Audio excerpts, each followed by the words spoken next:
le lait ou la viande qui soit importée. Nous, agriculteurs, on le vit très mal. Alors, pas que ce soit importé, mais que ce soit importé avec des normes qui ne sont pas les mêmes que nous. Un petit jingle, on se retrouve de suite après. Vous écoutez Faut se le dire, c'est du direct. Qu'est-ce qui lui arrive à la 2? Il faut faire chauffer l'appareil ou Et on va parler agriculture. Et donc oui, nous reviendrons et les restos du cœur. Parce qu'en fait, j'explique la situation de ce qui se passe. C'est que c'est vrai que j'ai envoyé un mail pour avoir les restos du cœur avec nous dans Faut se le dire. Parce qu'on veut parler justement de la nouvelle campagne des restos. Et c'est vrai qu'on a échangé par mail, on ne s'est pas appelé. Comme je ne regarde pas toujours mes mails, j'ai pas fait gaffe à la réponse. Mais tant mieux, écoutez, on est content de vous avoir avec nous en tout cas. Mais avant, on va parler agriculture. C'est vrai que nos agriculteurs ont beaucoup de soucis en ce moment. Et on va en parler justement.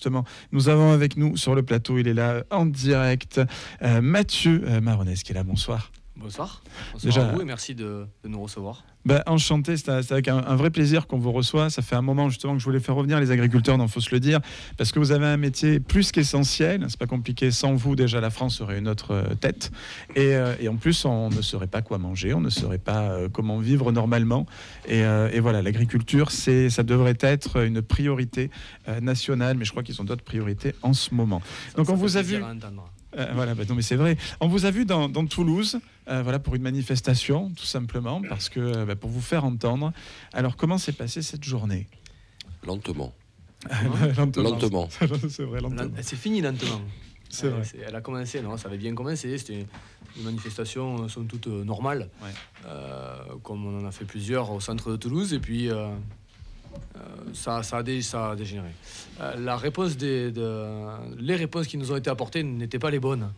Tout simplement, ils ont botté en touche. Aucune solution à nos problèmes, aucune vision sur l'avenir. Ça en a énervé beaucoup. Je pense que les forces de l'ordre n'ont pas arrangé les choses non plus. Parce qu'il y a eu un petit feu d'allumé à un moment donné d'une balle de paille. On a été traités comme des grands délinquants, pas à coup de matraque, mais ils avaient la main, pas loin. Ouais. Ça a envenimé les choses, et effectivement, c'est pour ça que ça a un petit peu dégénéré sur la soirée sur le périph'. Ouais. Alors bon, je m'en excuse pour tous ceux qui ont été bloqués dans les bouchons. Je sais que ça a terminé très tard. J'ai vu jusqu'à 9-10 heures, apparemment, il y avait des bouchons sur le périph'. Alors bon, désolé pour ceux qui y étaient. Malheureusement... c'est une des seules méthodes que tout le monde a pour se faire entendre. Vous n'avez pas le choix, c'est ça qui est dingue. Gentiment, bien sûr, ça marche pas. Mais c'est pas la bonne méthode non plus de bloquer tout le monde. Voilà, on voudrait que ça soit beaucoup plus pacifique et beaucoup plus calme, et qu'on puisse se faire entendre et qu'on n'embête personne. Malheureusement, voilà, on en est là aujourd'hui. Alors, s'il y en a qui ont des solutions, on est preneurs. C'est très difficile d'avoir des solutions. Oui. Mais une question, est-ce que vous pouvez rappeler à tout le monde quelles étaient vos demandes, vos doléances, comme on dit? Alors, il y avait beaucoup de demandes. C'est-à-dire qu'il y a actuellement une accumulation de choses qui se mettent en place. Une augmentation des taxes sur nos carburants, sur le GNR. Une augmentation des taxes sur nos redevances des produits que l'on met dans nos champs. Une augmentation des taxes sur l'eau qui est prévue. Et mis bout à bout, tout ça fait qu'aujourd'hui, l'agriculture, on s'en sort plus. Mais alors pourquoi parce que j'entends l'eau, quand elle est publique, j'entends, mais pour l'énergie, j'entends aussi. Pour le reste, c'est ce que vous mettez dans les champs, c'est pas l'État qui vous... Enfin, je veux dire, à quand une grosse manif devant chez Monsanto ou devant chez les distributeurs de graines? Alors, Monsanto, ça n'existe plus, c'est Bayer. Oui, d'accord, enfin bon, pas de soucis. Moi, j'avais pas le nom en ce moment. Mais je veux dire, parce que c'est eux aussi qui, entre les gros agroalimentaires et il n'y a pas que l'État qui gêne. Le problème, c'est qu'aujourd'hui, oui, tout est fait, tout augmente. Il n'y a pas que l'État qui augmente ses taxes, effectivement. Sauf que ces entreprises privées avaient des cours mondiaux, et aujourd'hui elles est manifestée devant des fournisseurs de nos produits, de nos semences, de nos engrais. C'est des groupes multinationaux, donc on va embêter des gens des employés de ces groupes-là Bonne soirée, pardon. On dit au revoir à Dame Géraldine qui était là. Merci beaucoup. Merci On aussi. t'embrasse. Donc on va mettre les employés de ces boîtes-là, mais on n'aura pas d'impact significatif, pas du tout, même sur ces multinationales. Alors, je ne dis pas qu'il ne faut pas faire quelque chose. Hein. On a eu par le passé nos engrais qui ont explosé en termes de coûts.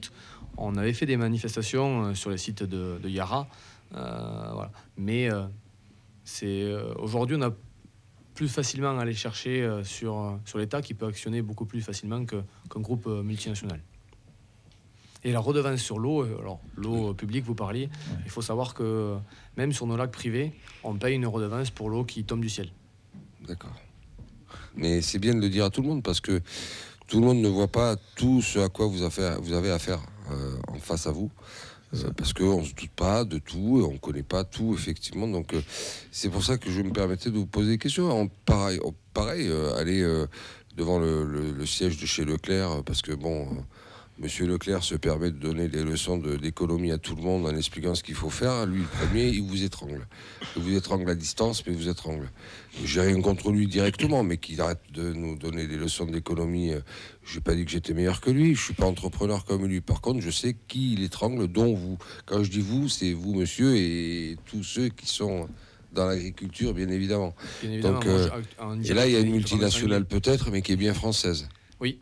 Oui, non, mais ça a été fait, c'est fait. Il y a quelques jours, ça a été fait dans des rayons de grande surface, des problèmes d'étiquetage qui ont été repérés par les agriculteurs, donc avec des actions qui ont été menées dans ces rayons-là. Il y a eu des lois qui ont été passées, qui ne sont pas du tout respectées, ou pas assez du moins. Après, effectivement, on a à communiquer, parce que voilà, on doit expliquer ce qu'on fait, et c'est pour ça qu'on est là aussi ce soir. Mais les actions sur les grandes surfaces sont menées, elles sont beaucoup moins médiatisées parce que, voilà, on le disait tout à l'heure, hein, on gêne personne quand on va dans le Leclerc, le Carrefour ou le Auchan.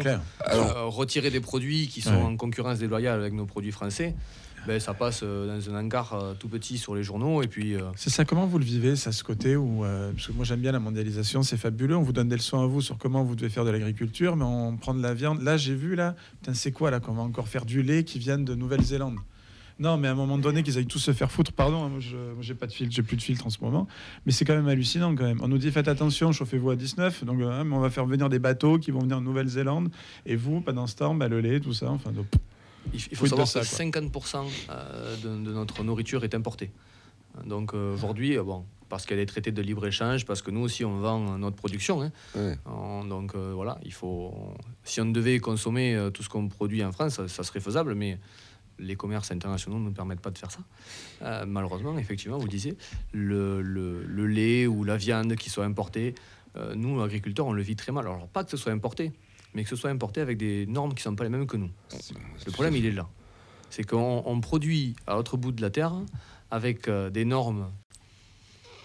Kayana, on va dire ça comme ça, voilà, pour rester politiquement correct, avec des normes Kayana, et on vend sur notre marché.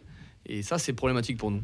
Nous, on est d'accord de se battre sur les marchés internationaux, mais avec les règles du jeu, pour tout le monde les mêmes. Une concurrence loyale, pour le coup, oui. Et non pas déloyale. Voilà. Et j'ai une autre question. Vous parliez précédemment... on parlait précédemment du lait ou qui viendrait de Nouvelle-Zélande ou qui viendra de Nouvelle-Zélande en partie. Moi, ce qui m'interpelle, c'est que aujourd'hui, on le voit aussi ici même, hein, puisque l'émission est elle-même retransmise et il va y avoir des vidéos qui vont être extraites sur Chafassa. Exactement. Un jour à dire le nom avec l'accent. Mais bon, désolé. Ce que je veux dire par là, c'est que quand vous me dites ça fera un encart, c'est aujourd'hui il tient à vous, mais quand je dis globalement, de faire des vidéos de ce que vous faites dans les grands magasins quand vous le faites, pour faire savoir, non pas pour dire c'est lui qui l'a fait, c'est pas ça, mais pour faire savoir, parce que ça ne peut être que comme ça. Les médias, vous l'avez dit vous-même, ne relayeront ce qu'ils ont envie de relayer, sans méchanceté aucune, à part de très rares médias. Tellement beaucoup sont soumis à de la publicité. Donc, qui dit publicité dit de fait, ils peuvent pas se permettre de mettre à mal de dire voilà, on a fait ça chez Leclerc, sinon Leclerc on leur enlève des pages et des pages de publicité. Par contre, les réseaux sociaux qui ont bien des défauts, et on est bien placé pour le savoir, et cette semaine, tu es très bien placé pour le savoir. Je vais les défoncer. Mais malheureusement, c'est aussi une arme, et qu'il faut savoir utiliser. Complètement. Alors, encore une fois, je vous remercie de nous accueillir. C'est la preuve qu'on recommence la communication. Je suis d'accord avec vous que le monde agricole ne communique pas du tout, ou pas assez du moins. Les nouvelles générations et certains de nos aînés sont vachement connectés et ont des pages Instagram, TikTok, Facebook et autres. Le syndicat des jeunes agriculteurs de la Haute-Garonne a aussi une page Instagram, Facebook et depuis peu un TikTok. Donc on se sert des réseaux. Moi-même, bien sûr, j'ai l'âge d'être connecté et je m'en sers aussi. On se sert des réseaux pour communiquer, pas que sur les actions qui sont menées, mais aussi sur ce qu'on fait à longueur de journée. Parce que le consommateur a besoin de savoir. Il a besoin d'être réconforté aujourd'hui, parce qu'on entend de tout dans les médias qui sont sponsorisés effectivement par la publicité. On entend de tout, souvent pour critiquer le monde agricole français. Alors qu'on a aujourd'hui l'agriculture la plus durable au monde, ça a été reconnu depuis 4 ou 5 ans, et on ne sait pas le vendre, ça. On sait critiquer, mais on ne sait pas le vendre. En France, on sait s'auto-critiquer et s'auto-dire qu'on est nul à tout. On vient de tester un nouveau missile nucléaire, d'ailleurs, pour faire peur aux Russes et tout ça, pour les calmer un petit peu, donc on est bon. Voilà, c'est nous qui ne saurons pas nous vendre. Hein. Voilà. C'est notre faute à nous, en premier lieu, les agriculteurs. Ah bon ? Bien sûr. Je trouve pas, au parce contraire. Si, parce qu'on ne communiquait pas assez jusqu'à très peu. Moi, j'ai passé mon enfance où c'est qu'il fallait surtout rien dire de ce qui se passait dans les champs. Et on est aujourd'hui à l'opposé, où c'est qu'on a une totale transparence.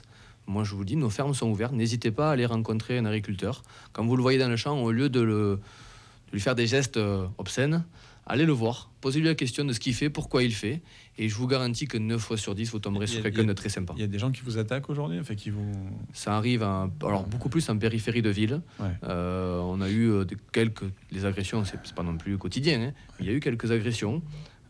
Ça arrive. Et beaucoup, là par contre c'est dans tout le territoire, beaucoup de regards de travers ou de gestes ou autre. Ça arrive régulièrement.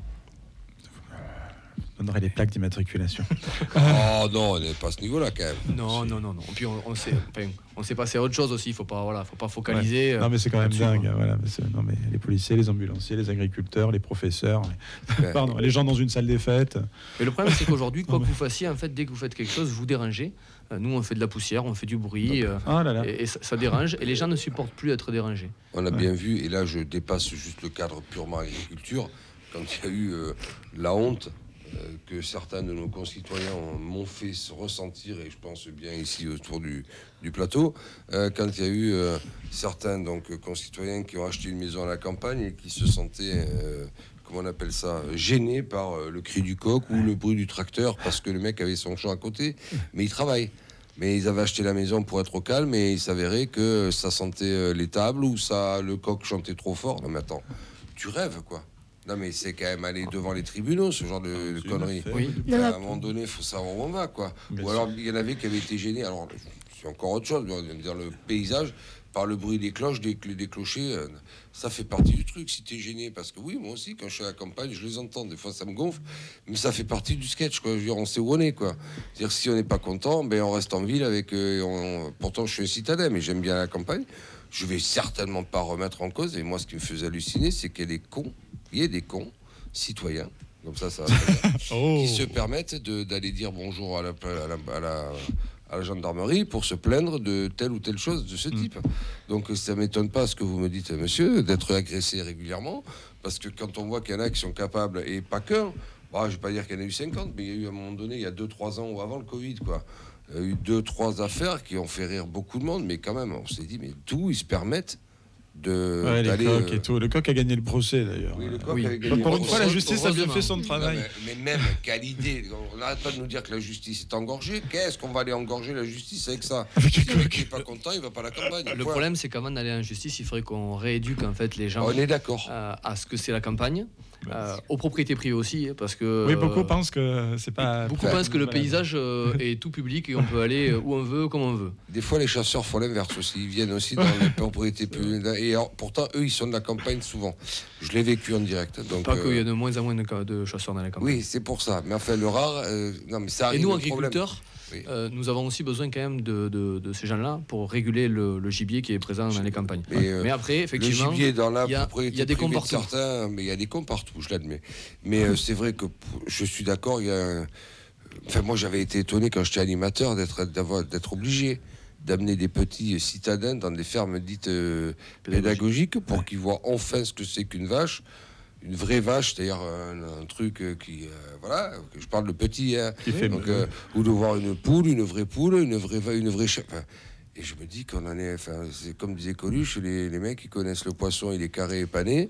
Voilà, tu te dis à quel niveau d'inculture on est, alors qu'en plus dans notre département, on a la chance de se dire quand même Oui, qu'on on est sort quand de même Toulouse, dans un endroit, on sort à 10 km de Toulouse, on a la chance d'avoir des champs, quoi. Oui. Enfin, 10-12, on va Même dire à pas. 12. Oh, même pas, tu Même vas pas, vieille Toulouse, il tout Il ça, reste tu encore des champs redescends. aux portes de Toulouse, alors que Ah vous oui. allez dans certaines grandes villes françaises où il faut aller beaucoup plus loin pour revoir de l'agriculture. Donc on a la chance effectivement d'avoir un territoire qui est fait en plus de toutes les agricultures qui peuvent être faites en France. Nous avons du maraîchage, nous avons de la vigne, nous avons de la grande culture, nous avons quelques arboriculteurs. Voilà, nous avons tout ce qu'il faut aujourd'hui pour apprendre, montrer aux gens, ce que c'est que l'agriculture française. Et on ne le fait pas assez, et la demande n'est pas aussi assez présente. Hein. Ça va des deux côtés. Donc Moi, là, on demande aux écoles de participer, de venir expliquer notre métier et qu'elles viennent dans nos fermes. C'est compliqué. Oui, enfin, ceci dit, et là, c'est pas pour sauver l'école ou parler gentiment à l'école, mais on lui demande tellement à l'école. On demande à pallier l'absence des parents, l'absence d'éducation des parents, vous-même. Non, mais quand je dis, mais je comprends tout à fait que c'est le vecteur le premier auquel on pense. Mais heureusement, on lui demande tellement. Et la preuve, ils arrivent même plus à faire en sorte que les gamins sachent lire et écrire. Donc après, qu'est-ce que vous voulez qu'ils aillent éduquer à... Le débat peut être très long parce Oui, que oui. ouais, On n'a pas beaucoup le temps. C'est actuel, puisque Oui, c'est vrai. le ministre le remet en cause en disant bon, maintenant il faut peut-être qu'on arrête de jouer. Il remet en cause même le redoublement. Bon, là, effectivement, le fait qu'on ne redouble plus, bon, tellement elle est à la ramasse. Donc c'est vrai qu'elle est tellement à la ramasse sur ces champs régaliens. C'est vrai qu'après c'est dur d'aller jusqu'à... Je suis d'accord avec vous, il faut qu'on arrive à poser d'abord les bases avant de poser le reste. Et souvent à l'école, mais c'est vrai que c'est éparpillé un peu. Mais les centres de loisirs, les colos de vacances, même si ils existent encore, les centres de loisirs, c'est des bons vecteurs aussi sur les temps de vacances pour aller voir des fermes pédagogiques ou d'aller voir des vrais agriculteurs. J'ai pas dit que la ferme pédagogique, elle porte son nom, elle est pédagogique. Ou de voir des vrais agriculteurs à l'œuvre. Avec les difficultés qu'on rencontre réellement et avec ce qu'on fait réellement. Oui, le métier, c'est 24 heures sur 24 pour certains, quand vous avez des bêtes, c'est 7 jours sur 7, c'est tout un... Voilà, et surtout, les agriculteurs, ils ont des problèmes et ils n'embêtent pas les autres. Là, même, vous excusez d'avoir un peu bloqué Toulouse. Il y en a, ils foutent des voitures en feu, des bus, des trucs, ils cassent des MJC. Voilà, dès qu'ils ont fait pipi de travers le matin, bon, ça, c'est mon avis. On peut parler de certains qui portaient certains gilets de certaines couleurs. Tous les samedis, pendant 1 an et demi, nous aurons pris le choix à Toulouse. On ne pouvait pas descendre à Toulouse Centre, point.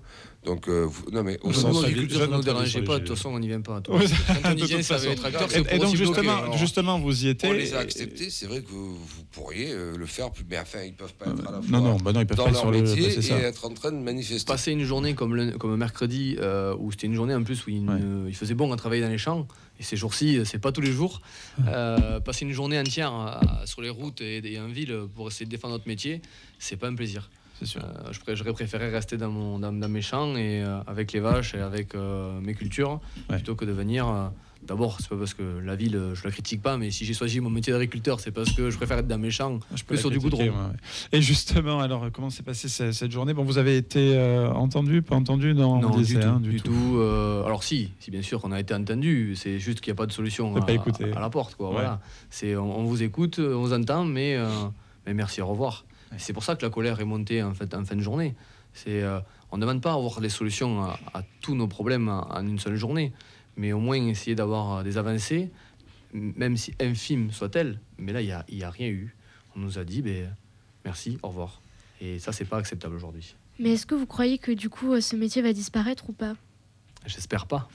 J'espère surtout pas. Non, Cette métier parole est d'agriculteur, foutue. C'est comme Non, les abeilles. Hein. le métier d'agriculteur ne disparaîtra pas. De tout temps, l'agriculture a su se renouveler, se moderniser et s'adapter. S'adapter au climat, s'adapter aux politiques. C'est juste usant. Mais on ne va pas laisser disparaître ce métier. On est obligé, de toute façon, il faut bien manger pour tout le monde. Même si aujourd'hui on ne produit plus grand-chose en France, enfin beaucoup moins qu'il y a quelques années, mais la France reste quand même un pays avec une forte puissance agricole et il faut en être fier. Et je le dis souvent, moi, sur les réseaux, soyez fiers de vos agriculteurs. Et nous, agriculteurs, soyons fiers de ce qu'on fait. C'est vous aussi, comment on peut, nous, contribuer, au-delà d'acheter les produits locaux, français. À Toulouse, on a quand même... Jean-Jacques Bolzan aussi, qui est aussi au bien manger. Il y a tout ce qui est culture locale un petit peu au niveau de la nourriture. C'est vrai que là, pour le coup, à Toulouse, c'est plutôt de bons clients, non?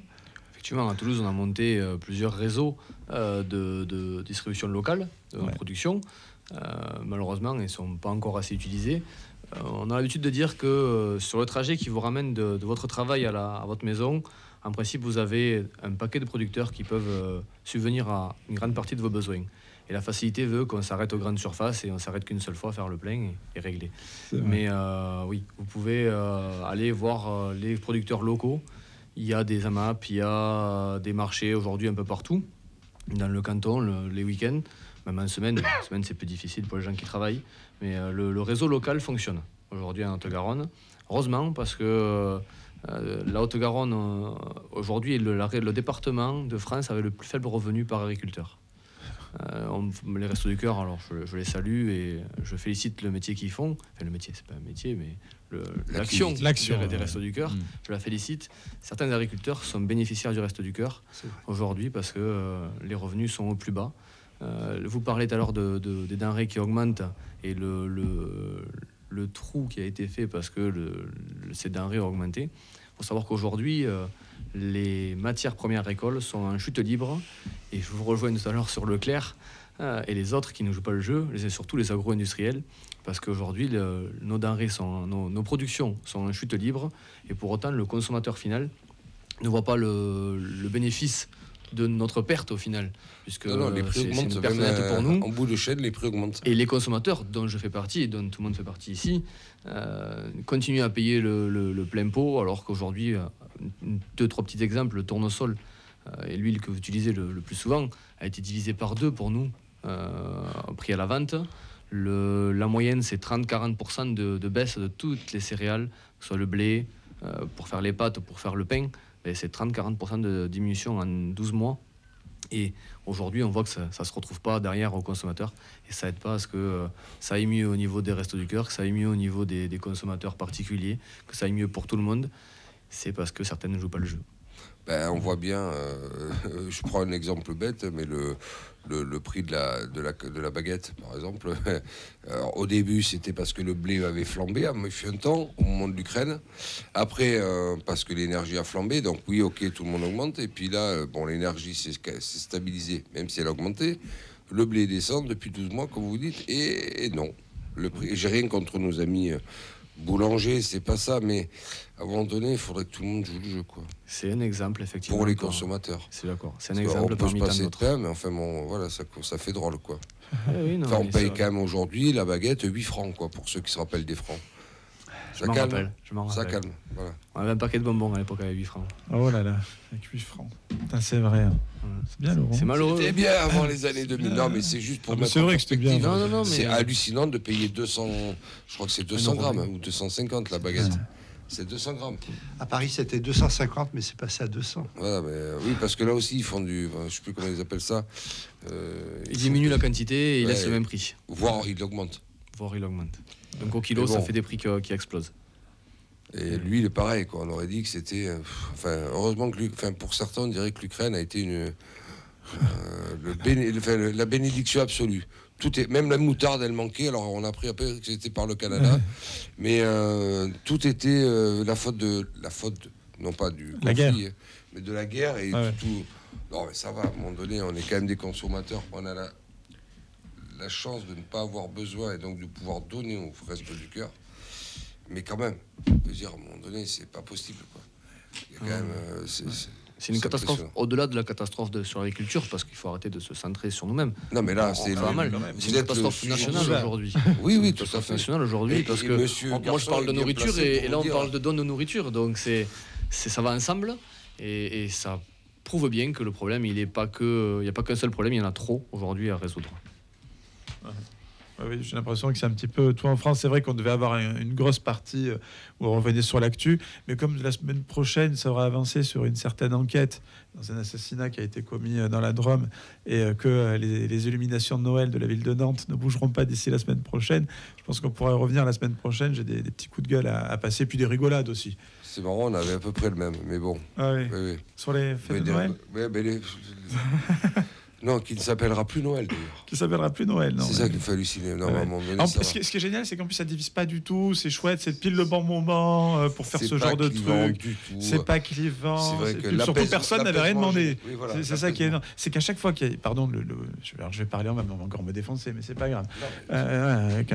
Sachons, raison on garder. fait le wokisme, j'ai l'impression, fait beaucoup de dommages en ce moment et voilà. N'oubliez pas que ça vient des États-Unis, voilà, comme McDo, Burger King, KFC. Voilà, je tiens à vous le dire. Non, mais c'est vrai, merde. Je vais me faire défoncer pour avoir dit ça. Tu parles comme Pascal Pro, c'est pas bien. Tu fais du Hanouna. Non, c'est pas ni du Hanouna, ni du Pascal Pro. C'est du bon sens. On parle pas de faits divers. On n'invite pas des gens qui font des conneries pour les faire passer, faire du viral. Non, puis à un moment donné, on veut aussi. Enfin, je me permets, tout à l'heure, je parlais de Leclerc, j'ai rien contre Leclerc. C'est vrai, le pauvre, ils sont des fois, mais non, mais c'est celui quand même qui, justement, est invité dans les médias pour parler, pour expliquer, justement, que c'est presque votre faute à vous, les agriculteurs, si ils n'arrivent pas à vous faire plaisir par rapport au prix. Alors qu'on sait pertinemment, bon, ça va, au bout d'un moment, j'aime bien les figures tutélaires de l'agroalimentaire, maintenant, il faut arrêter, quoi, ou de l'industrie, quoi. Quand j'entends que les Restos du Cœur, il leur manque. Excusez-moi, on était resté à 15 millions, mais on a 35. Putain, c'est pas possible, quoi. C'est de la solidarité, c'est de l'entraide, c'est du caritatif. Et je sais pas, je viens d'entendre. C'est tout, j'arrête. Et je suis pas anticapitaliste, c'est pas mon but. Comme l'a dit Monsieur Garçon, il y a quand même des gars et des femmes qui font des réelles, comment on appelle ça, richesses, parce qu'ils en ont et l'esprit et l'esprit d'entrepreneur, d'entreprise. Pas de souci. Enfin, à un moment donné, 35 millions juste pour faire vivre et faire manger des gens. Enfin, on est quand même survivre. pas sur... Survivre. Oui, j'ai voulu dire vivre pour pas aggraver, mais pour faire manger, ça veut bien dire. Ce qui est aussi important, c'est aussi la ramasse, c'est-à-dire le don de nourriture fait par les grandes surfaces a beaucoup diminué. Oui. Vous avez remarqué vous-même, quand vous allez dans les grandes surfaces, qui vous vendent 2 kilos de poireaux pour le prix d'un, parce que la date limite de consommation est du jour même ou du lendemain. Ouais. Donc tout ça, ça nous est aussi assez préjudiciable, parce qu'on profitait d'une certaine forme de ramasse qui est un gratuit. Alors que maintenant, nous achetons plus de 60% de nos produits, nous les achetons. Donc ça représente quand même, au niveau des Restos du Cœur, j'ai dû citer le chiffre tout à l'heure, 107 millions d'euros. Je ne sais pas si vous vous rendez compte, l'achat de produits représente 107 millions d'euros pour un budget de 150, 160. Ouais. Donc le don en nature de produits alimentaires, et d'hygiène d'ailleurs, doit être développé. Ouais. Et ça, c'est important. Ouais, c'est sûr. C'est sûr. Merci beaucoup d'avoir été avec nous. C'est vrai que là, oui, on va devoir aller un peu vite, forcément, parce qu'on arrive au dernier quart d'heure de l'émission. Mais n'hésitez pas à repasser pour revenir aussi. Peut-être un dernier message, je ne sais pas. Non. Écoutez, merci de nous permettre de nous exprimer, de faire part de nos soucis, parce qu'en fait, on reflète le souci des autres. Exact. Bravo. Merci beaucoup d'avoir été avec nous, Jean-Claude Garçon des Restos du Cœur. Merci également à Monsieur Maronès, Mathieu, d'avoir été là. Vous revenez quand vous voulez aussi. Avec plaisir. Il faut se le dire, la porte est ouverte. Merci à vous. N'hésitez pas à nous suivre aussi sur les réseaux, Jeune Agriculteur 31. Et vous-même, vous êtes agriculteur où Ah oui, je me suis même pas présenté. C'est vrai, on n'a même pas commencé par là. Direct dans le vif du sujet. C'est vrai, ouais. Je suis arrivé là. Moi, je suis agriculteur sur la commune de Bon-Repos-Riquet, au nord-est de Toulouse. Petite commune connue pour son château autour de Toulouse. C'est le château de Riquet, celui qui a construit le canal. Agriculteur céréalier, donc je fais du du blé, du tournesol, du maïs, du soja, du sorgho, enfin tout un tas de cultures, sur une ferme familiale associée avec mes 2 frères. Ouais. Et on a un tout petit élevage de 25 vaches. Donc c'est pas le grand élevage industriel. De toute façon, il n'y a pas vraiment d'élevage industriel en Haute-Garonne. Ouais, on va vous Ne vous voir, inquiétez ça serait bien de faire un reportage un jour d'y aller justement. Ah, mais avec plaisir. Je vous l'ai Ça dit serait tout à l'heure, chouette de faire nos portes sont ouvertes. La transparence est de mise. De toute façon, Ouais. aujourd'hui, on doit tout noter de toute façon. Tout C'est ce vrai. qu'on fait est noté. Donc il n'y a pas de raison qu'on le cache au public quand on nous le demande. C'est vrai. Et donc n'hésitez pas, encore une fois, à aller rencontrer vos voisins agriculteurs. Et n'hésitez pas, si vous voulez venir chez moi, n'hésitez pas, ce sera avec plaisir. Et s'il faut que je revienne, ce sera aussi avec plaisir. Eh ben, merci d'avoir Merci, été avec c'est nous.